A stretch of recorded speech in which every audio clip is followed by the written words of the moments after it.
Boxing is buzzing right now, particularly in places like the United Kingdom and in Europe. And certain divisions are hotter than other divisions at the moment. And I'm going to give you my top 5 best divisions in boxing right now. Now, let me just tell you my criteria. I'm going to base this on how many exciting fights can be made in any particular division among the elite fighters of that division. So I'm talking about the top 5, top 10 fighters, how many exciting fights or potential fights can be made within that top 5, top 10. And how many of these fighters are exciting themselves. This is what I'm basing it on. Because the pound for pound stuff is too abstract. There are certain divisions where you have pound for pound level fighters, but the division's dead. There's nothing exciting going on there. There's nothing dramatic going on there. There's no great fights. And I'll explain a little bit more about that after I've given you my top 5. Now, from number 5 up to number 3, the divisions I'm going to tell you in my list, they're interchangeable. Okay, you can swap number 3 with number 5. It's in no particular order, basically, from number 5 to number 3. But my top 2 divisions in boxing, you're not going to convince me that those are not the top 2 divisions right now, not the top 2 hottest divisions in boxing at the moment. No way. But in terms of number 3 down to number 5, yeah, you might convince me that one of those divisions shouldn't be in there and it should be replaced by a different division. I can accept that. Okay, so without further ado, let's get to it. My number 5 best division in boxing currently right now is the light heavyweight division.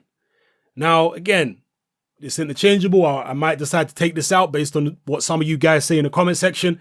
But my rationale for having it in at number 5, we do have Kovalev against Andre Ward coming up, and that will be an interesting fight at the very least. It could be a dramatic fight. It could be a fight where we see Andre Ward get knocked out. It could be a fight where Andre Ward pulls off what some people are looking at as the impossible and actually schools Sergey Kovalev. I didn't say I think it's impossible. I said some other people think it's impossible. So that's an interesting fight coming up. We do have Adonis Stevenson out there, and he's looking vulnerable. And there are some up-and-coming guys like Beterbiev, who also fights on PBC. You got Joe Smith Jr. You've got a bunch of other guys. You've got Gonzalez out there. You've got Alvarez out there. As I already mentioned, Beterbiev. So, to me, Stevenson looks there for the taking. If somebody can get to him. One of these big, punching, young, up-and-coming light heavyweights. And perhaps they can end up unifying with the winner of Kovalev against Andre Ward. So to me, the light heavyweight division is in at number 5. My number 4 hottest division in boxing at the moment is the light welterweight division. Now, it's definitely not the deepest division in terms of talent. You've got basically Terence Crawford, who is very talented and a pound-for-pound fighter. You've got Victor Postol, who is also a very talented fighter. You've got Adrian Broner, who's kind of moving up and down, doing this, that, and the other.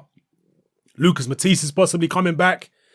You've got John Molina Jr., maybe a rematch with Matisse. So, again, it's not a fantastic division, but you do have them 2 talented fighters at the top who are about to fight. And that is Terence Crawford, who's also exciting. He's not just a technical guy like Mayweather. Crawford's exciting too. And Postol obviously stopped Lucas Matisse. So, those 2 guys are going to clash. And for that reason, for all the reasons I've mentioned, and Broner, look, say what you like about Broner, he's a colourful character. Is he really a 140-pounder though? Some people may argue that. And again, you might put an argument forward in the comment section that would make me take that out of my top 5. But for now, in at number 4 is the light welterweight division. At number 3, I'm going to put the welterweight division. That is my 3rd hottest division in boxing right now, the welterweight division. We've got the likes of Keith Thurman, who's about to fight Sean Porter. We've got Danny Swift Garcia. We've got Errol Spence, the up-and-comer. And he's going to be a very, very interesting fighter to watch. We've got Timothy Bradley, don't forget him. We've got Jesse Vargas. We've got Kell Brook. You know, we've got fighters there. And there's somebody else I haven't mentioned, Amir Khan also. He's in the welterweight division. So for me, the welterweight division comes in at number 3. And you know, there's going to be very few knockouts. That's one thing I will say. Very few dramatic knockouts among the high level guys.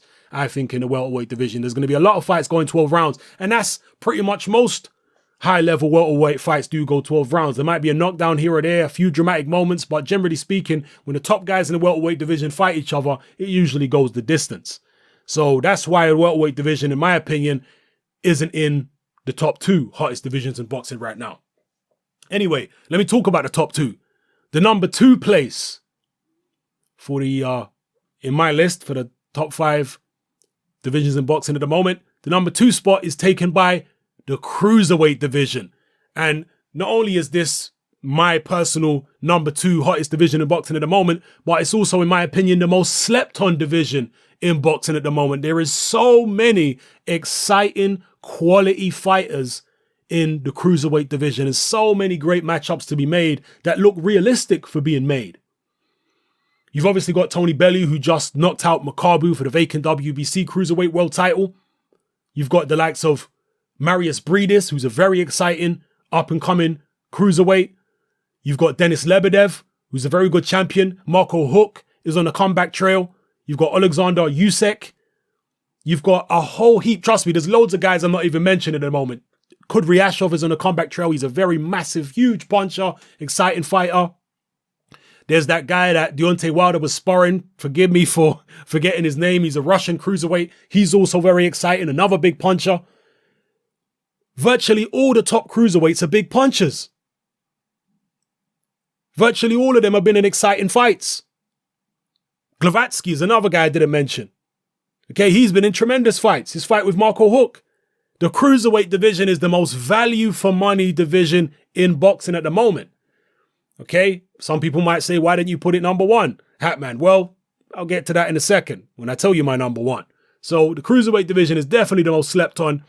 Definitely my number 2, no shadow of a doubt. Nobody is going to remove the Cruiserweight division from my top 2. You might even convince me to put it number 1, but you never remove it from the top 2. The Cruiserweight division is on fire right now. If you don't know, get to know. Watch some Cruiserweight fights, yeah? Anyway, on to my number 1 division in boxing right now. And some of you already know what I'm going to say. But let's not hate just because it's a popular division at the moment. Let's not hate on it just to try and be different, just to try and look hardcore, because there is a lot of marquee names in this particular division. So some people, just to be, just to be awkward and just to be anti-heroes and just to try and look hardcore because they don't want to support a division that's got loads of marquee names and ticket sellers, they'll just say, I don't want to put that in my top 5. No, hell no. That division's not good. Oh, yes, it is that good. You know what division I'm talking about. The number 1 hottest division in boxing right now is the heavyweight division. Oh, yes, it is, people. Look at the fighters you got. Look at the fights you've got. You got people like Luis, the real King Kong Ortiz. Fantastic puncher, fantastic talent, skills, ability, exciting, big puncher.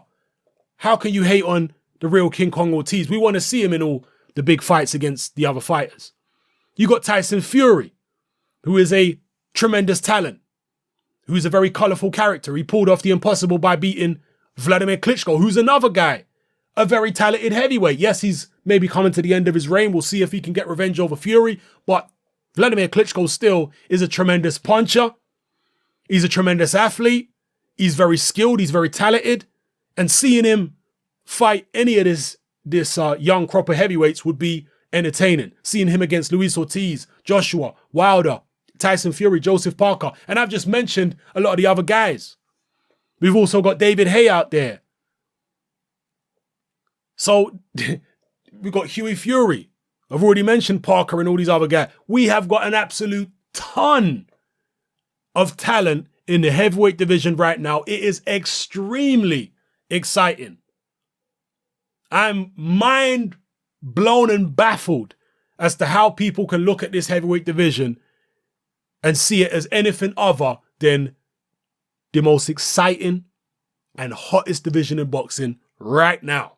It is a great time to be a fan of heavyweight boxing. Oh, yes, it is. We all want to see Joshua against Fury, Joshua against Haye, Wilder against Povetkin if that ever happens, Povetkin against Luis Ortiz. Obviously, Fury against Vladimir Klitschko. If Klitschko wins that fight, Klitschko against who? Wilder. I mean, people, there are so many great fights that could be made in the heavyweight division. It baffles me how people can still be looking at the heavyweights and complaining. What a great division it is. We got younger guys as well, like Dillian Whyte on the come up. We got this fight on the undercard of Deontay Wilder against Arreola between Mansour and Rivas. That's a great little fight. Yeah, that's not the highest level fight, but it's still going to be an exciting fight. You got Kubrat Pulev over in Bulgaria, who's still going to try and make a run at the top level. And if you really want to go down to the British level, you got guys like David Price, who's still going to be in dramatic fights. As soon as you step him up in competition to European level, he's going to be in dramatic fights, which people are going to find entertaining. So, yep, 100%, the heavyweight division is the hottest, best division in boxing right now as it stands. I know people want to be all hardcore, and I'm a hardcore boxing fan. But sometimes people want to go away from the mainstream, say, oh, well, these fighters are too mainstream. I don't like them. That means the division's rubbish. Only casuals think the heavyweight division is the best. No, people that have their heads screwed on correctly and they're thinking coherently, those people say that the heavyweight division is the best division in boxing today. And that's not to disrespect anybody else. Maybe your list is different from mine. Maybe you don't find the heavyweights exciting for whatever reason. Maybe you find technical boxing more exciting. And if that's the case, maybe you'll find one of the other divisions better than the heavyweight division in terms of excitement and what have you. Now, let me just talk about some of the divisions which didn't make my top 5 and explain why. The middleweight division did not make my top 5. The reason being, you have a very talented fighter at the top, Golovkin. But other than that, nobody else is really exciting at world level, other than Golovkin. Eubank Jr. is not yet at world level, even though he is very exciting. I don't count him yet at world level. So you got Billy Joe Saunders, you got Danny Jacobs, and then you got Golovkin. Golovkin's doing his thing, walking through people. And the other two guys are, scratching around. They're doing okay, but the division ain't on fire. You don't think of the middleweight division and think this is an amazing division. No, you don't. You got one very talented guy and then everybody else is just there or thereabouts, but they're not doing anything particularly exciting. You could apply the same thing to the super bantamweight division where you got a very talented fighter in Guillermo Rigondeaux. But apart from Rigondeaux, I mean, what else is there in the super bantamweight division? What, Scott Quigg? I mean, Frampton's moved up. Frampton weren't that exciting anyway, but he's moved up. Leo Santa Cruz has moved up. What is there? Yeah, you've got, like I say, a very talented fighter in Rigondeaux, but other than that, there's nothing else there. In the light middleweight division, I guess you got a talented fight. You got a few talented fighters. I'm very, very interested in following the career of Demetrius Andrade. I can say that. I think he's definitely one to watch. And you got the Charlo brothers. You got Liam Smith. You got Erislandy Lara, obviously. Maybe the light middleweight division could make my top 5, but I don't know. We'll see. Are any of those fights really exciting? Will one of the Charlo brothers against Andrade be exciting? Maybe it will, because Andrade lets his hands go. But any of the Charlo brothers against Lara, I doubt it'd be exciting. So maybe the light middleweight division might make my top 5 if I revise the list. But you let me know what you think about that. The super middleweight division, some people might mention that. There are some good high-level fights to be made in the super middleweight division. You got James DeGale probably having this unification with Badou Jack. That fight will be interesting. I don't know about exciting. It'll be interesting. Neither one of them are particularly big punchers. They're both good technical fighters. But will it be a barn burner? Will it be something that you really can't wait to see? Or will it be something that you're just kind of mildly interested in? George Groves against Martin Murray. All right, it's a good fight. You got people like Callum Smith on the come up. He's not quite there at world level yet. It's an interesting division, but personally, it can't crack my top 5. Anyway, let me not make this video too long. That was my top 5 divisions in boxing right now. The top 5 hottest divisions, the most popping divisions in boxing. And just to go through my list again, number 5, I had light heavyweight. Number 4, light welterweight. Number 3, welterweight. Number 2, cruiserweight. And number 1, heavyweight. All right? Drop your lists in the comment section below, your top 5. I'll be very, very interested to have a look at some of you guys' lists and explain why you've put each division in whatever position you put them in. Maybe you'll change my mind, particularly from number 3 to number 5. All right? It's your boy Hatman, I'm out.